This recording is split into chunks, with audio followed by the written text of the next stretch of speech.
बहुत समय पहले की बात है। भारत के सुदूर दक्षिण में एक छोटा सा राज्य स्थित था। राजा द्वारा राज्य का संचालन शांतिपूर्ण रीति से किया जा रहा था। एक दिन अचानक उसे खबर मिली कि एक बड़े राज्य की सेना की एक बड़ी टुकड़ी उसके राज्य पर आक्रमण के लिए आगे बढ़ रही है। वह घबरा गया क्योंकि उसके पास उतना सैन्य बल नहीं था जो उतनी बड़ी सेना का सामना कर सके।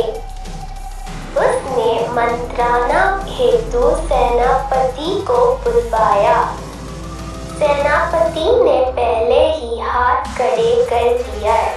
वह बोला, महाराज, इस युद्ध में हमारी हार निश्चित है।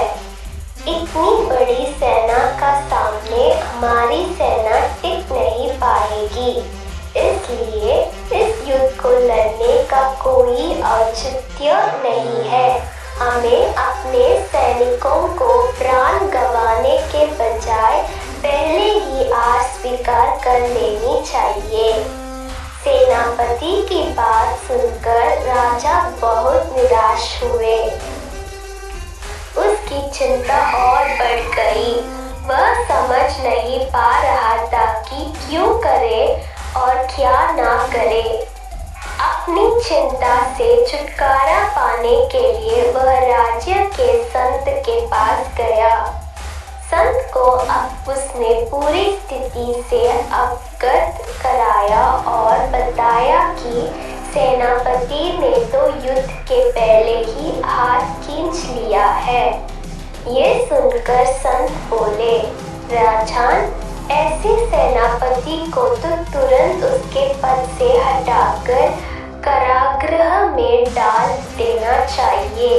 ऐसा सेनापति जो बना लड़े हार मान रहा है, उसे सेना का नेतृत्व करने का कोई अधिकार नहीं है।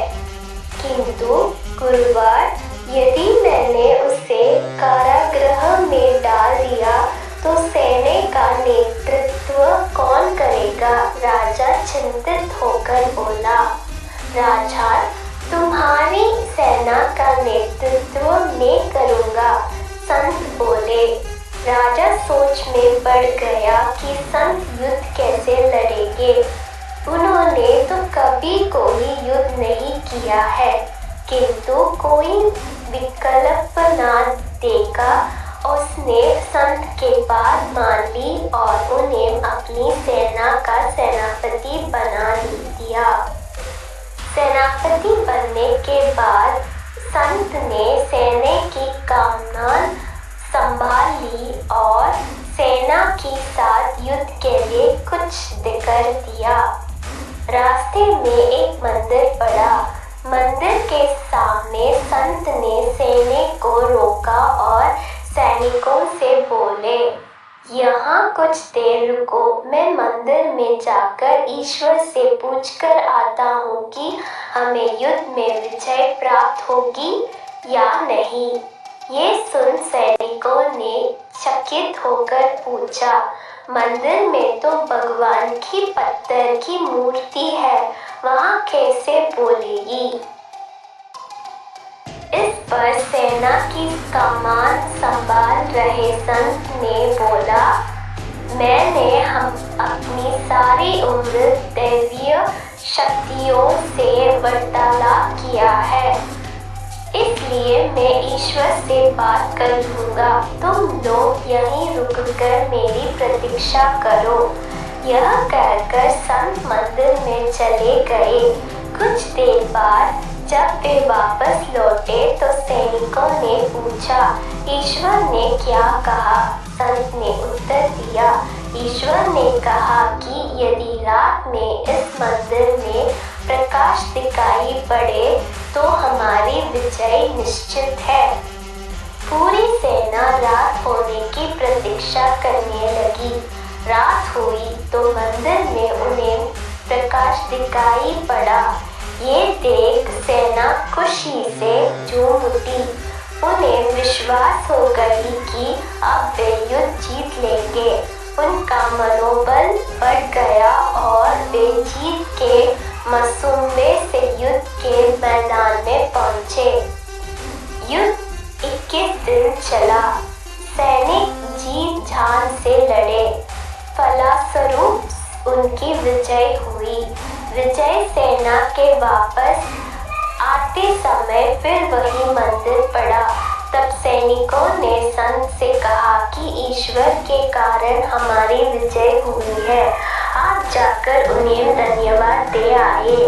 संत ने उत्तर दिया, इसकी कोई आवश्यकता नहीं है। यह सुन सैनिक कहने लगे, आप कितने कृतज्ञ हैं। जिस ईश्वर ने मंदिर में रोशनी कर हमें जिता लाया, आप उनका धन्यवाद भी नहीं कर रहे। तब संत ने उन्हें बताया, उस रात मंदिर से आने वाली रोशनी एक दिए की थी और वह दिया मैं वहां जलाकर आया था। दिन में तो वह रोशनी दिखाई नहीं पड़ी, किंतु रात होते ही दिखाई देने लगी। दिए की रोशनी दिखाकर तुम सबने मेरी बात पर विश्वास कर लिया कि युद्ध में विजय हमारी होगी। इस तरह तुम सबका मनोबल बढ़ गया और तुम जीत के विश्वास के साथ युद्ध के मैदान में गए और असंभव लगने वाली विजय तुमने प्राप्त की। सीख, युद्ध खुद पर विश्वास रखे और परिश्रम करते रहे, विश्वास की विजय होगी। हमारी सोच ही आगे चलकर वास्तविकता का रूप लेती है, इसलिए अपनी सोच पर ध्यान दें। सदा सकारात्मक सोचें ताकि सकारात्मक परिणाम मिले।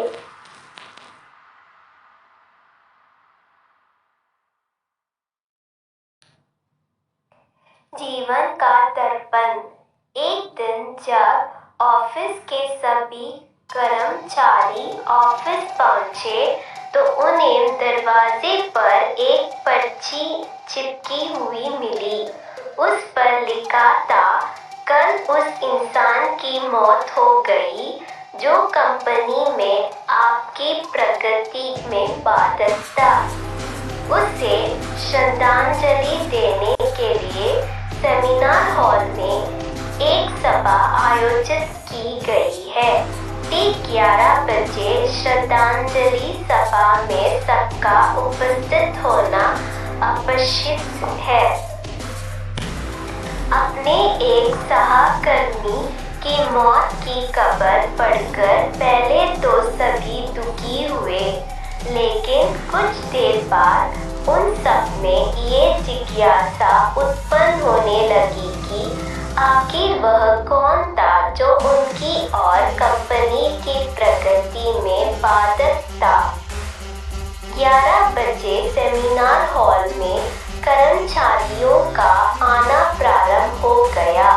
धीरे धीरे वहां इतनी भीड़ जमा हो गई कि उसे नियंत्रित करने के लिए सिक्योरिटी गार्ड की व्यवस्था करनी पड़ी। लोगों का आना लगातार जारी था। जैसे जैसे लोगों की भीड़ बढ़ती जा रही थी, सेमिनार हॉल में हलचल भी बढ़ती जा रही थी।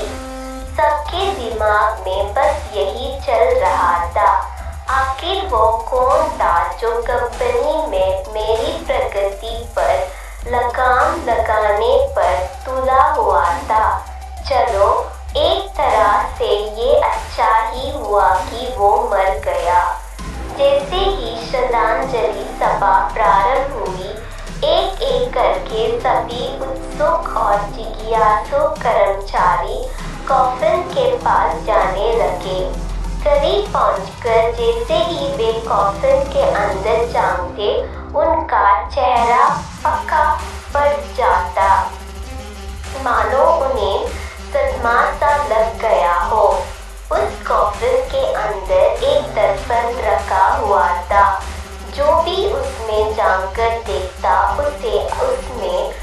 ना ही अकस नजर आता। उस दर्पण पर एक पर्ची भी चिपकी हुई थी जिस पर कुछ ऐसा लिखा था जो सबकी आत्मा को झकझोर रहा था। केवल एक ही इंसान आपकी प्रकृति में बाधक है और वो आप खुद है। आप ही वो इंसान है जो अपने जीवन में क्रांति उत्पन्न कर सकते हैं। आप ही वो इंसान है जो अपनी खुशी, अपनी समझ और अपनी सफलता को प्रभावित कर सकते हैं। आप ही वो इंसान है जो अपनी खुद की मदद कर सकते हैं।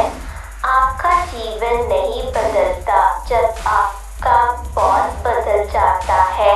आपका जीवन नहीं बदलता जब आपके दोस्त बदल जाते हैं। आपका जीवन नहीं बदलता जब आपके पार्टनर या साथी बदल जाते हैं। आपका जीवन तब बदलता है जब आप खुद बदल जाते हैं। जब आप अपने खुद के विश्वास की सीमा को लंघाकर उसके पार जाते हैं, जब आप ये समझ जाते हैं कि आप और सिर्फ आप अपने जीवन के लिए जिम्मेदार हैं, तब आपका जीवन बदल जाता है। सबसे महत्वपूर्ण रिश्ता जो आपका किसी के साथ है वो आपका खुद से है।